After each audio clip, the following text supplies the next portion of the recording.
पूजाताई back झालेल्या आहेत. त्या ख्रिश्चन आहेत ना, मग त्यांच्या आहेत पूजाताई आहेत.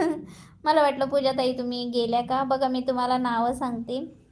म्हणजे तुम्ही ख्रिश्चन आहात ना, मग त्यानुसार मी तुम्हाला नाव सांगते. एक नाव आहे रोशिजा, म्हणजे पूजा आणि रोशन ह्या नावावरनं मी तुम्हाला नाव सांगते. रोशिजा, ज्याचा अर्थ होतो की तेज आणि भक्तीचा संगम. दुसरं रोजिका, त्याचं नाव आहे म्हणजे हे पण एक सुंदर नाव आहे. त्याचा अर्थ आकर्षक आणि तेजस्वी स्त्री. युनिक असं नाव आहे हे पण. पूजनिका हे नाव नका ठेवू, कारण एवढं कुणाचं नसेल ते. रोशनी असतंच सगळ्यांचं, त्यामुळे रोशनी नको.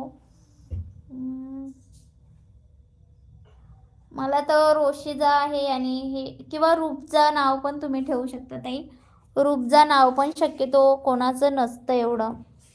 त्याचा अर्थ आहे की सुंदरतेतून जन्मलेली.